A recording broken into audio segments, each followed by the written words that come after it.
Shalom, shalom, Mishpachah. This is your gal checking in. How's everybody doing? I haven't been on here in a while. Um, I just wanted to come and talk about Secret Religion 4. Uh, this has been something that kind of came up spur of the moment, just from some information we found. But it's very compelling uh, evidence for it. And so this is something that had to be immediately incorporated into um, the concept of the secret religion.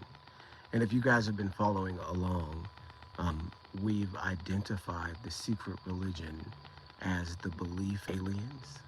And I don't mean illegal aliens like people from Mexico coming into the United States. Um, Little green men or big-eyed, big-headed, you know, gray alien that come from the UFOs that come from other planets beyond our solar system, and they're hyper intelligent. They could be good, they could be evil, but they present a new worldview every time. Uh, these creatures that people are believing are aliens, the belief in those creatures in that context is the secret religion, right? That's what it is, right? And so in the secret religion series, we've got a long way to decode in pop culture the references to these entities and to the true nature of these entities, because the references, the pop culture references, will give you the false perception, but will also, you know, drop kernels of truth in these movies to, you know, steer you in a certain direction, and for the people that know to know. Do you see what I'm saying? Shalom, shalom, Mishpachah. Looks like we got one person on here. And so the first video, every time I say we've got a person on here, that person just disappears. It's like, oh, they've seen me. But hopefully they'll come back. So the first video I did about 5, 6 years ago, and it was the movie Contact with Lee Foster. Growing up, and of course the movie's an old movie, but growing up, this was one of my favorite movies because for me, it had an air of truth to it. I've told you guys that I wasn't a Star Wars or Star Trek kind of guy. I was more into the like nuts and bolts um, philosophy of science. Do you see what I'm saying? The philosophy of alien life forms. I was more into that, the implications. Do you see what I'm saying? Even as a kid, I would wonder, what are they? What are they doing here? What, you know, what is their fascination with us? Why they come to this distant planet? How do they fit in with the worldview that I already have, with God and Jesus and heaven and all of these different in hell, right? How do they have sin? Is there such thing as sin on their planet? Do you see what I'm saying? All of these questions present themselves with aliens in the context that we are receiving them in, right? And so we go a long way on this channel to debunking that and proving that these modern aliens that we see in pop culture and what are manifesting to people all over the world are actually just the age-old demonic spirits that we know have inhabited Earth since the very beginning. We know that there has been a hostile race of spiritual beings that inhabits this planet along with us, right? This plane or whatever you want to, this atmosphere, this not atmosphere, this environment, whatever you want to call it, right? So the very first movie we get into is Contact, right? And we go a long way to presenting the star of Contact, which is Jodie Foster, as a modern prophetess, right? She goes and receives a message from the stars, not her directly, but her laboratory was able to perceive a message from the stars. She interprets this message. From the interpretation of the message, they build a massive structure, and then in the structure, she is taken to another world. Do you see what I'm saying? When she comes back, no one believes that she's to this other world because she's gone there in a spiritual sense. Do you see what I'm saying? It's where science and religion meet. And in the religion of science, people are kind of astounded to find out that there's a God. You know, people have been atheists for a long time and have been comfortable in being atheists because you have this entire worldview that puts, you know, the sun at the center of the solar system and not Elohim. Do you see what I'm saying? That puts Earth as one planet in a multitude of planets. So one world in a multitude of worlds, when in reality there's three worlds that we have, you know, reference to in history and through Elohim, which is heaven, hell, and earth. And it's like that in every religion from the beginning of time. There's never been a multi-world, you know, hypothesis in the history of time until the modern era. And this is just what entails the modern religion. Instead of heaven, you have several different heavens. You see what I'm saying? And the ability to make it there, but with science and with information from these beings, right? And so this is what the first uh, uh, secret religion is about. It's about identifying the modern astronauts, uh, the theorists, the theoretical physicists, as prophets, right? As being able to interpret the language of the stars and give to us information from this interpretation, whether it be scientific notation or prophecy. Do you see what I'm saying? This is how this is how this, you know, this pseudoscience, pseudo religion works, right? This modern religion of science. This is how it works. And everybody's in it because everybody believes the earth is round. This is the center or the anchor of the religion, that the earth is round and not flat. Do you understand what I'm saying? If the earth is round, then there are several other round bodies in the heavens that could themselves be earths, mini earth, major earths. Do you see what I'm saying? So that the potential for life and for sentient beings could be innumerable if that the hypothesis. Then there's no God, then there's no heaven, then there's no sin, there's no hell. Do you understand what I'm saying? There's no punishment for sin. It's just existence. And if existence popped up here, then it could pop up in other places for longer. And then that existence could breed intelligence that we would call gods, right? And in the scientific worldview, this is the case. This is why we come to Secret Religion 2, which really focuses on a couple different movies. It focuses on the movie Communion, and then a couple other, you know, alien movies. If you guys have heard of Communion, I don't recommend that you watch it. It's an alien movie, an alien abduction movie from the 80s, and it's got Christopher Walken in it. And it just goes over this abduction experience that Christopher Walken's character endures. And it's such a traumatic experience to him. He's got to go to psychological treatment, and he's in this place where it's about 20 other people and they all are having the same experiences. And these experiences, the video goes on to identify these experiences as no different from experiences that people have been having for thousands of years. You know, biblical style experiences with entities that seem to be able to defy the laws of physics, walk, uh, you know, in and out of walls, appear and disappear, you know, go from one place to another, beings made of light, um, you know, terroristic entities that torment you. Y'all better get it together in there. So, all right, my bad. I'm gonna have to go in there and wrestle them up, rustle them up. So this is what the second video is about: identifying the entities that are presenting themselves as aliens. Since we know the Earth is flat, since we know there's a dome over top of the earth, since we know over that there's an ocean, and since we know over that there is the temple of Elohim, with Elohim sitting on his throne and the four living beasts, the four living creatures sitting around him yelling, "Holy, holy, holy," we know that there's no such thing as aliens. However, we do know another entity that fell from heaven and invaded Earth in that way, a being that would be alien to us, since we're a creature made of flesh and blood. This particular creature is a spirit, and he fell down from heaven like a crashed foe, except he was thrust from heaven by Elohim.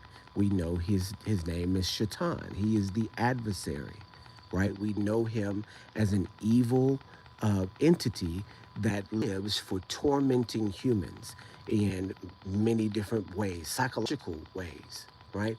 All throughout history, we've seen how spiritual entities have psychologically manipulated mankind.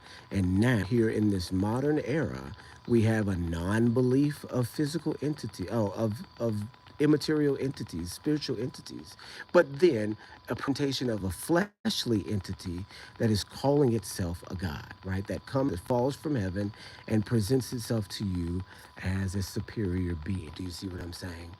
This we see and we can interpret, if we have the eyes to see, as the modern manifestation of a demonic presence. Do you see what I'm saying? This is Satan. As a kid, I used to wonder, hey, if the Bible is correct, where's Satan? It says that he'd be ruling the world and he'd have all of these lies and propaganda in place. Where is all this stuff?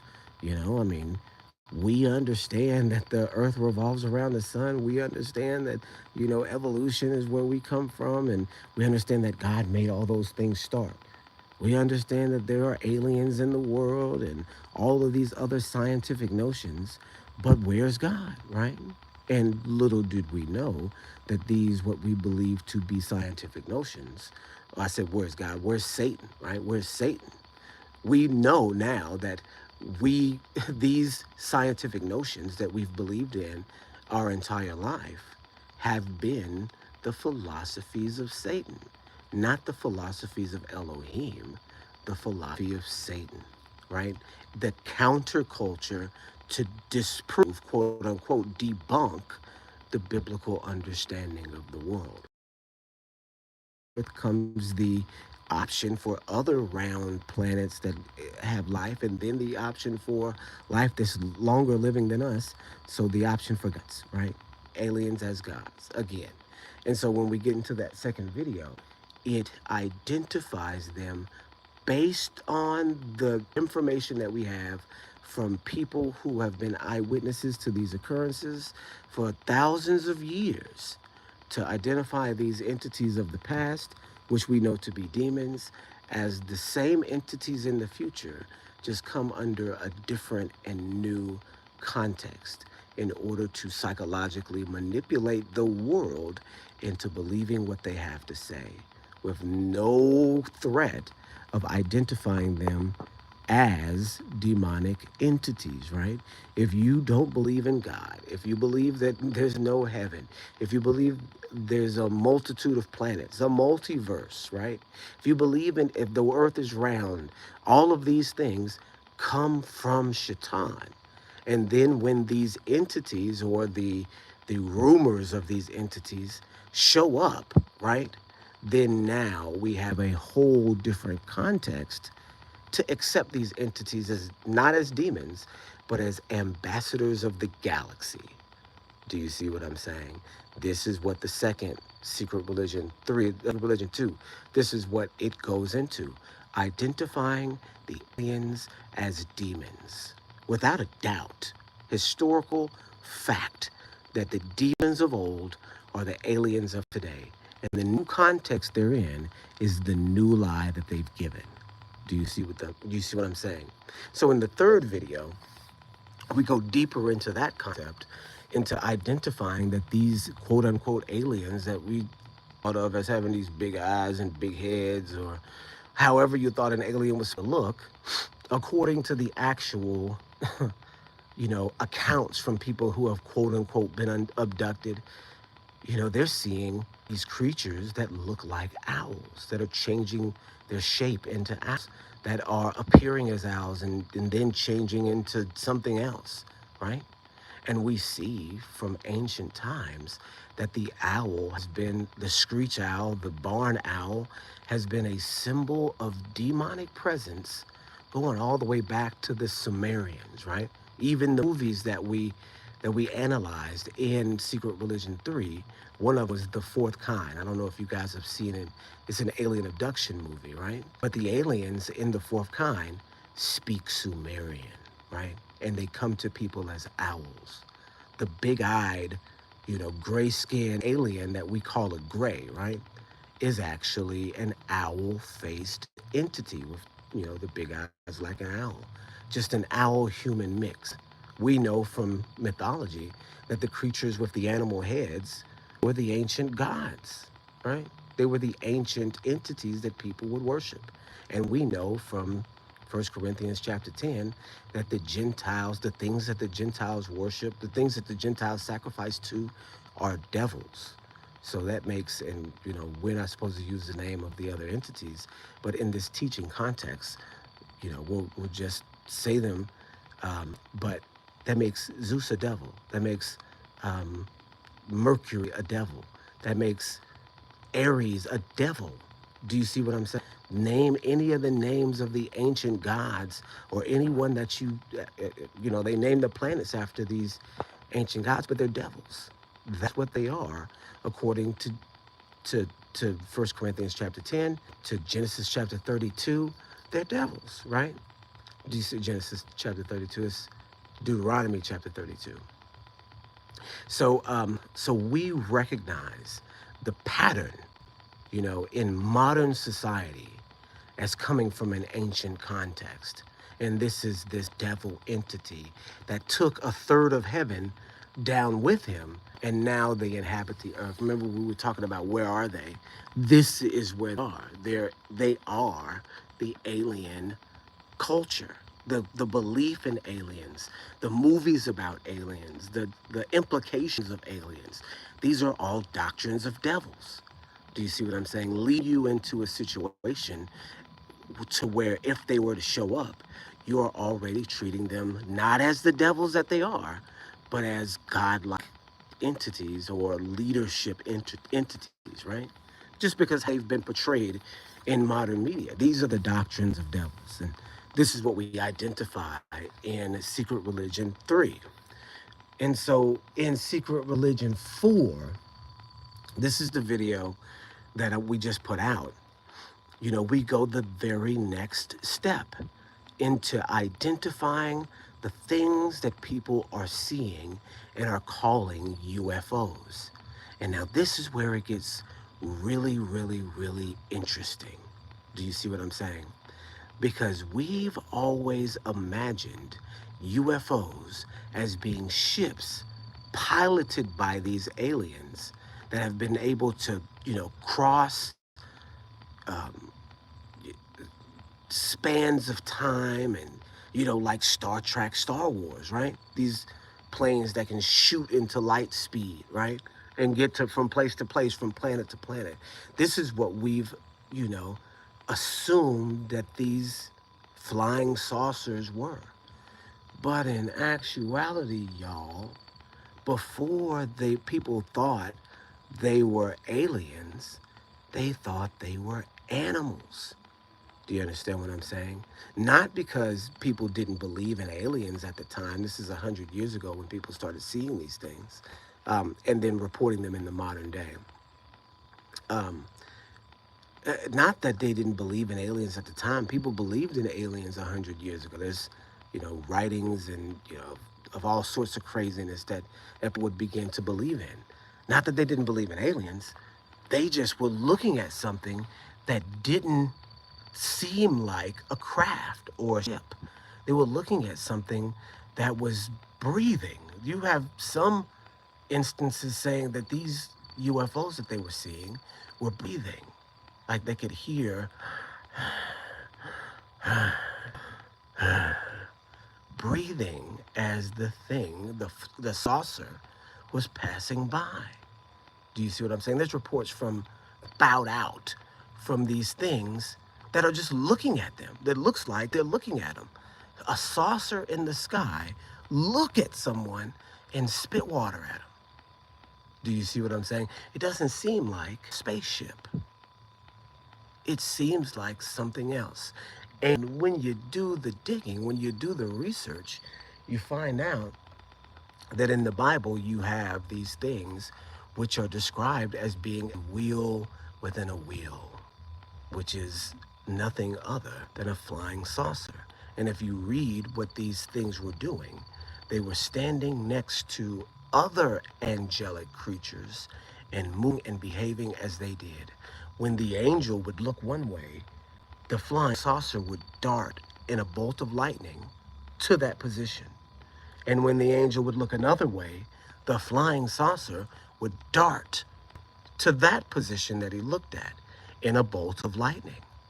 It was a literal, living, angelic entity that was associated with another angel that did this angel's bidding. Not something that you would get into and ride around like a dog, like a horse, like a cat, an animal that was your companion, an animal, right? A flying saucer that was actually live, not made of nuts and bolts, because this is the thing. We in our primitive minds can only, contemplate things that we're accustomed to. Do you see what I'm saying? We're not accustomed to life forms that don't look like, fundamental life form that we're used to, right? We look at the entities that are in the sea that are translucent, that are flat, that have, bioluminescence, that don't seem to have brains, don't seem to have vessels, or how are they getting their nutrients? How are they conceiving the thing that they're going to do next, right? We don't know the nature of, these, oceanic invertebrates enough to say what they are. Maybe they are spiritual entities too. But beyond that, what if those same style of entity also lived in the sky? And that was its natural habitat, was the sky. Because the sky is also a giant ocean. And the oceans are filled with life. The ground is filled with life. So why not these spiritual slash physical entities in the sky that the Bible talks about as being saucer shaped? It's a very strange concept, but what it appears to be is that UFOs are actually animals, and they're animals that breathe, they're animals that eat and drink water. There are reports of them sucking people up, like in the movie The Nope. What is it? Nope. Sucking people up, spitting out bones, spitting out flesh. If you look at the story, the Crawfordsville monster, I believe it is. It's a monster that the whole town saw that was in the shape of a cloud. Do you see what I'm saying? They could hear it breathing, feel its presence when it went by. Do you see what I'm saying? These were the style of reports that we were getting about UFOs before we conceived that the UFO was a ship, was a spaceship. And not only are these entities there, and apparently there all the time, apparently living in the upper atmosphere and inhabiting these places on the earth in record numbers, right? In many numbers, in places where there are mysterious things that happen, like the Bermuda Triangle. We know that ships will go through the Bermuda Triangle and go through this foggy mist, and then nobody will come out on the other side. That it'll be a ghost ship just with no people on it, because the people have been eaten by these monsters in the sky. Now, this is something that that if you believe that it's a spaceship with an alien inside that come from a distant galaxy, people will say, "Oh, I saw that movie. Yeah, I believe the same thing." But if you tell them it's an ancient angel which lives in the upper atmosphere, which comes down occasionally to feast on the people of Earth, unsuspecting and unknowing such creatures can exist in the world, then they'll lock you up. They're not gonna want to hear that. You go, you can't say that to nobody in an interview, in a job interview. You say UFOs all along, but if you, they not gonna hear it. They gonna wanna, call 911. We got a mental emergency over here. But absolutely what the evidence suggests, right? This is absolutely what the evidence suggests. And not only that, they're smarter than humans are. They've been around, this part is true, they've been around for longer than humans have been around. They exist in a semi-spiritual state to where that they can manifest themselves as flesh or exist as spirit. We know that this is something that is able to be done because angels do it all the time. In the Bible, the angels that were with Abraham that were instrumental in saving Lot, right? The angel that Abraham argued with, or the Elohim that Abraham argued with, saying, but if there's 50 righteous people in Sodom and Gomorrah, you'll save the city. 40, 30, you remember that conversation. Those men sat down and ate with Abraham, and they were angels. So why did they need to eat? Some reason in their fleshly state, they need to eat. Yahushua, when he was, being resurrected, when he was an apparition or appeared to people, he ate, right? He sat down to eat with Peter and the end of John, right? And so we know that there's a semi-spiritual nature. We know that the angels which fell able to take on a form to where that they could procreate with women. This is this partially spiritual, partially physical understanding of reality that we don't understand as humans, because we exist only in a physical state with a spiritual understanding. Like the dream world is our only access to spiritualness in our physical state, right? Because the dream world is malleable. You can, do things in a dream world that you can't do. There are different rules in the dream world than there is in reality. So this is our access to spiritualism, that spiritual state, not in the waking reality, but in the sleeping reality. We know that there are entities that don't have that distinction, right? That they can exist in the dream rules in this reality. Do you see what I'm saying? And so then, with that being the case, we don't understand. We would always think, okay, well, this angel is going to be in the shape of a man, or like Genesis says, let's make man in our own image, right? But this is not the only thing that's a creature of heaven. We know that these Ophanim that Ezekiel described, these wheels within a wheel, the flying saucer animal entities, are also angels, right? So that means that they were created alongside the angels, just in a different way. Do you see what I'm saying? And so not only are these angelic beings, not only are these ancient beings, but they're also smarter than humans.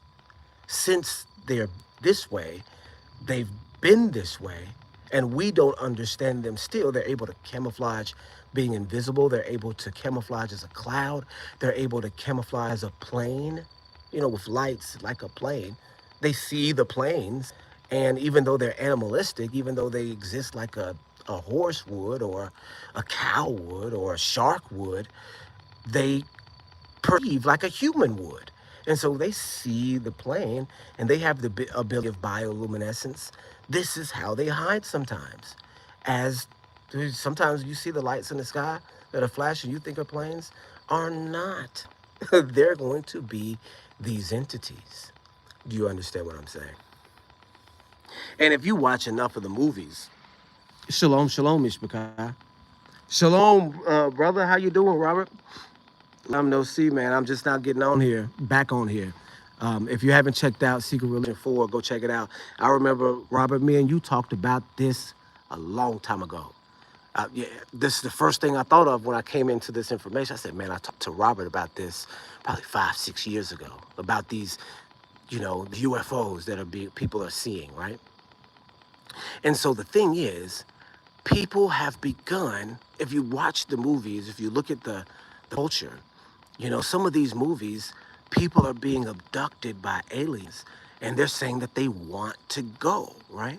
At the end of the movie, Close Encounters of the Third Kind, if y'all have seen that movie, the dude and the main guy leaves with the aliens, right? He's like, okay, I've been chosen by the aliens, and he goes along with them. There's another movie, I think it's Day After Tomorrow or The Day the Earth Stood Still. The Day the Earth Stood Still. At the end of that movie, one of the humans goes along into space with the alien, just gets on the UFO and goes off somewhere, right? And so this is the wild thing, you guys. You have people in the culture that want to be abducted. But what they don't understand is that the UFOs are not spaceships. They're animals. They're like sharks. They're like predators in the sky because they do abduct people. But they're not abducting them to take them to another world. They're abducting them to eat them. Do you understand how deceptive that is? I mean, it sounds like crazy talk, but you do have people that are out there that look at these UFOs as being piloted by aliens, and the aliens are going to whisk them off to this wonderful planet. It was a whole cult in the 90s that, what was it, the Hale-Bopp comet? That there's a whole cult that killed themselves because they believed that this thing was going to happen, that the comet was an alien that was coming to whisk them away, right? So there's lots of people that believe in this, right? But the real deal is, this is what's crazy about it, is these things know you believe that. And so if you see one, and if you have this mind state, all it has to do in order to eat you is appear to be a spacecraft so that you can walk your happy behind right into its mouth. Man, ain't that wild? This is what we're dealing with the secret religion. You're looking in the sky, not at UFOs being piloted by these big-head, black-eyed aliens that come from another solar system.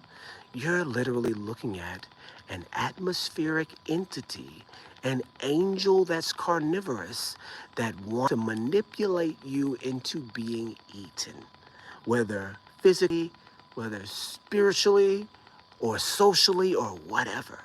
That this is a style of propaganda being, but imagine the psychological defense techniques of an ancient animal that knows that you don't know what it is.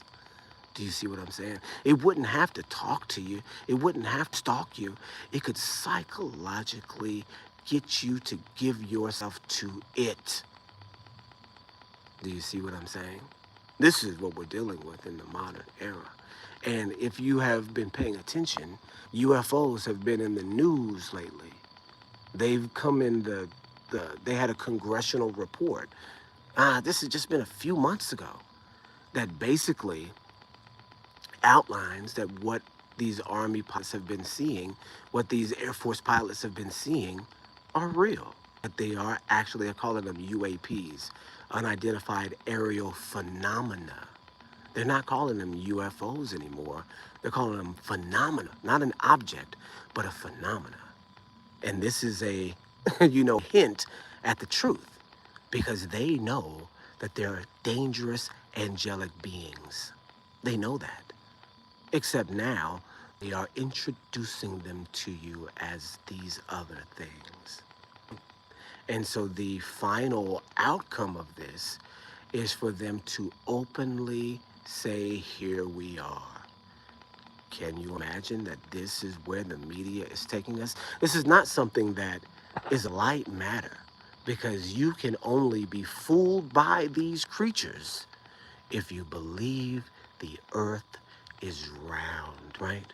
So this is a lie that has been active and growing for about 500 years, because you can't present an alien to somebody and have them be accepted as an alien without years and years and years of programming that person into not believing it's a demon, into not believing that it's a fallen angel, when the biblical context shows you exactly that that's who it is.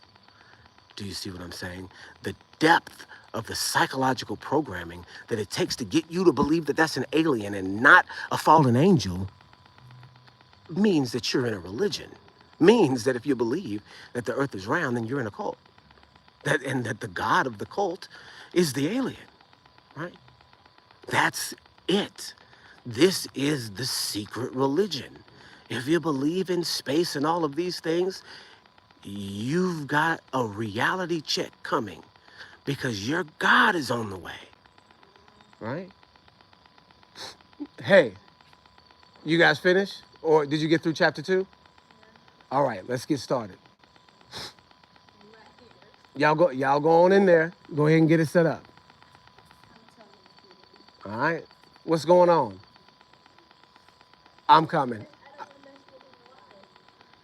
I'm coming.